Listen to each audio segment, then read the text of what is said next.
Mga kapiksi, ayan, oh, grabe, sobrang ganda. Ngayong, ayan, oh, grabe. This is, puro money ito, guys. Puro pera ito, mga kapiksi, no? Bibigyan kayo ng chance ni universe na talagang managana. Itong kasaganaan na to, guys, ayan talaga yung regalo sa inyo ni universe, no? Ito mga blessings na to, ito mga kasaganaan na to, guys. Yan talaga yung regalo sa inyo ni universe ngayong September 1 to 16. So, kung ano man yung source of income nyo, kung trabaho man yan, or negosyo, talagang paldo-paldo, no? Ayan na, imain man nyo na yung mga paldo-paldo sa kitaan ng pera.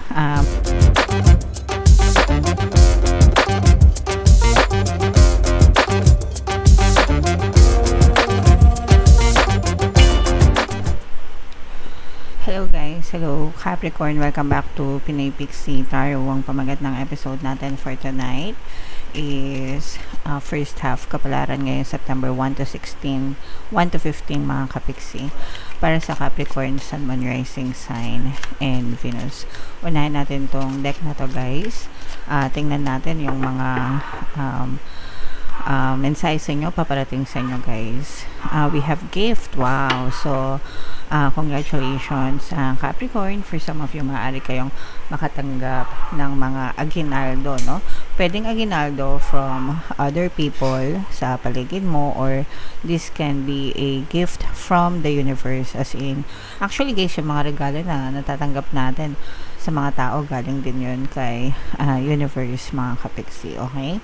So yeah, maging ready kayo, guys, maging handa kayo sa pagtanggap ng mga aguinaldo. So kung mapapansin nyo yung kamay, di ba, yung itong ganyang gesture, mga kapiksi, yung ganyan na palagi kong sinasabi sa inyo, this is receptive state, no? Pag sinabing receptive state, ready ang lapad ng palad ko.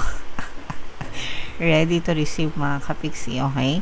So pag sinabing ready to receive, handa sa pagtanggap, and nalalagay natin yung sarili natin sa receptive state pag palagi tayong nagpapasalamat, mga kapiksi. So always be grateful, guys, sa lahat ng blessings na natatamasa nyo, no matter how big, no matter how small, mga kapiksi, okay? Alright, so yung next na message naman for you, Capricorn, meron tayong hindi ko mabasa, idea. Idea, mga kapiksi, okay? So kung mapapansin nyo, ayan, na may bulb, idea, mga kapiksi. So for some of you, guys, maaari nagkakaroon kayo ng mga magagandang idea na pwede nyo gamitin, pwede nyo i-explore, pwede nyo pag-aralan, na maaari makatulong sa inyong pamumuhay, mga kapiksi. So, explore lang ng explore, guys. Minsan talaga, may mga times na naiisip tayo, di ba? Tapos parang, after quite some time, namamatay na yung momentum. Tapos, makakaisip na naman tayo ng mga ibang idea, no? So, try and try lang, mga kapiksi. Explore lang ng explore. Hanggang sa makita nyo talaga kung ano yung para sa inyo, Capricorn. And wow, goal, mga kapiksi. So for some of you, maaring may mga ma-hit kayo na goal or milestone, mga kapiksi. Tamang tama ito kasi bare months la.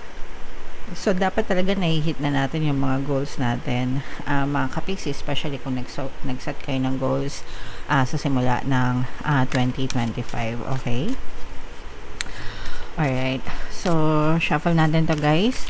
Ito, guys, i-mind mo nyo na itong mga gifts na to, itong mga goals na to, mga kapiksi.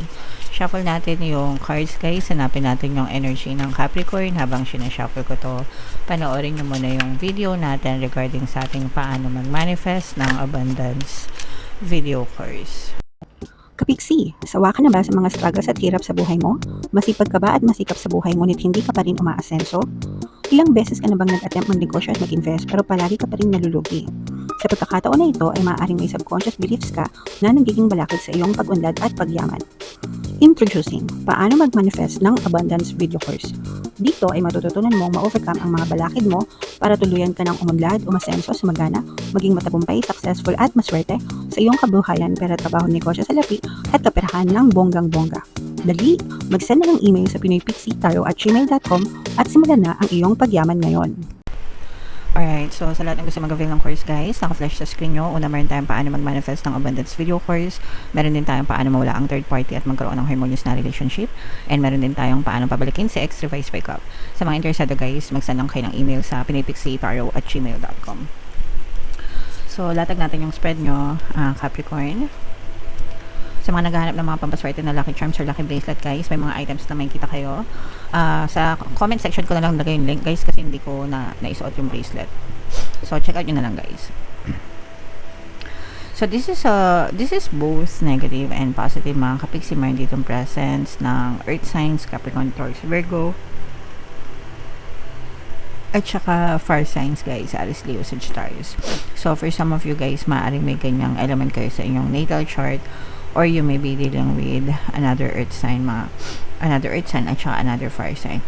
For some of you guys, medyo may konting stress na na-experience kayo. This is for some of you, parang feeling ko stress ito sa mga anak, mga kapiksi. If mayroon kayong mga adult or teenager na mga anak, mga kapiksi na parang rebellious, no? Ibig sabihin na rebellious, nagre-rebelde, matigas ang ulo, mahirap pagsabihan, hindi masyadong nakikinig, palasagot, mga ganyan. So, itong bata na to, medyo hard-headed, mga kapiksi, or siguro kailangan nyo lang kausapin ng masinsinan itong mga batang to, guys, kasi syempre kapag lalo nyo binungangaan, lalong magre-rebelde yung mga bata, guys, no? So, kung may mga anak kayo na medyo matigas yung ulo, kausapin nyo ng mabuti, and dapat alamin nyo kung saan nanggagaling, kasi may source yan, mga kapiksi, hindi pwedeng walang dahilan kung bakit matigas yung ulo nila. So make sure na kausapin nyo ng masinsinan and tingnan nyo kung ano yung pwede nyo gawin para magbago yung ugali nila, mga kapiksi. So yun yung nakikita natin na medyo challenge sa iba. Although hindi naman siya magre-resonate sa lahat guys, kasi hindi naman lahat kayo may mga anak na pasaway or matigas ang ulo. Okay? And for some of you, ito guys, mga blessings. Ito yung sinasabi natin na idea guys, no? Yung iba sa nyo, meron kayong mga i-explore na mga bagong ideas guys. Mga brand new ideas na parang i-experiment nyo, mga kapiksi, and maaari ito magdala ng mga magagandang blessings. Kaya nga, diba, sabi ko sa inyo guys, kailangan receptive kayo. Ito, no, guys, ito yung mga regalo sa inyo ng universe. So, maaari kayo talagang makakuha or makapag-isip ng mga magagandang idea na pwede nyo i-explore, i-experiment, mga kapigsi. Kapag nagpatagumpay kayo sa mga experimentation na to guys, magdadala ito ng mga blessings, and ito yung regalo sa inyo ni universe guys. Okay? So, i-main-main nyo na to mga blessings na to, pagpapala, kasaganaan, mga magagandang regalo, mga magagandang idea. So, yung kasabihan guys na try and try until you succeed, yan talaga yung kailangan nyong gawin, mga kapiksi, hanggang sa makita nyo kung saan kayo pwedeng mag-succeed sa buhay nyo guys. And for some of you, this is also a very nice message na kung meron kayong mga pinagdadaanan sa kalusugan in terms of health, physical, mental, emotional, or even spiritual health, mga kapiksi, maaring nag-i-improve, no, ang inyong mga kalusugan or kalagayan, guys. So, but syempre guys, again, reminder, palagi ko kayong nire-remind pagdating sa kalusugan, wag natin i-take for granted, mga kapiksi. Alagaan natin yung katawan natin. Make sure na palagi tayong kung kailangan magpa-check up and uminom ng gamot, gawin natin, mga kapiksi, para maiwasan yung mga karamdaman guys. Okay? So, i-main-main nyo na tong mga improvement ng health, mga kalusugan, itong mga blessings na to guys. Ayan, oh guys, so din na.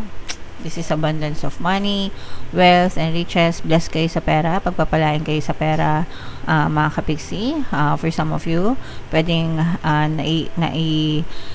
establish nyo na rin yung stable na source ng income, stable na pagkakakitaan, mga kapiksi. Okay? So, i-main-main nyo na yan sa comment section. Ibig sabihin guys, bibigyan kayo ng chance ni universe na maging maganda ang kitaan, mga kapiksi. Ayan, grabe, sobrang ganda. Ngayong, ayan, grabe. This is, puro money ito guys. Puro pera ito, mga kapiksi, no? bibigyan kayo ng chance ni universe na talagang managana. Itong kasaganaan na to guys, ayan talaga yung regalo sa inyo ni universe, no? Itong mga blessings na to, itong mga kasaganaan na to guys, yan talaga yung regalo sa inyo ni universe ngayong September 1 to 16. So, kung ano man yung source of income nyo, kung trabaho man yan, or negosyo, talagang paldo-paldo, no? Ayan na, i-mind nyo na yung mga paldo-paldo sa kitaan ng pera. Mga kapiksi kasi talagang nagbubunga, no? Yung mga pagsisikap nyo, pagtatrabaho nyo, para kumita ng pera, mga kapigsi. For some of you guys, may chance din na magtayo ng mga bagong negosyo or bagong investment guys, no? Kung kayo ay nag-iisip na mag-invest, magnegosyo, no? I-push nyo yan, mga kapigsi, kasi maaaring talagang magkaroon ng kasaganaan ang inyong pamumuhay, mga kapigsi. Okay? So, maaari din ito magdala ng mga positive na changes sa buhay nyo guys. Alright. So, napakaganda ng reading nyo, Capricorn. Wait lang guys, kuha lang ako ng isa pang oracle. Wait lang, mga kapiksi. Ayan, pasensya na guys, kasi gusto ko talagang nag-incorporate ng oracle cards sa mga readings, kasi magaganda talaga yung mga mensahe para sa mga oracle cards. So, bunot lang tayo ng isa pang card guys. So, yeah, ibig sabihin nito, mga kapiksi, you have to release the old guys, no? Yung mga negative thoughts, negative emotions, negative experiences. Kailangan nyo siyang i-release, pakawalan, i-let go sa puso nyo, para na rin sa sarili nyong protection, kasi you have to protect your peace, mga kapiksi. Kailangan meron kayong peace of mind, kapayapaan, para palaging positive lang din yung maaari nyo ma-experience sa buhay nyo. So, pakawalan nyo na yung mga negative emotions guys, kasi hindi nyo deserve na masaktan ng paulit-ulit, mga kapiksi. Alright? So, yan yung additional na message for you guys.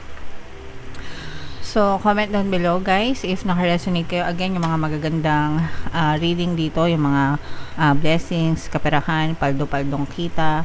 Yan guys, i-mind nyo na lahat yan sa comment section, and comment down below if naka-resonate kayo.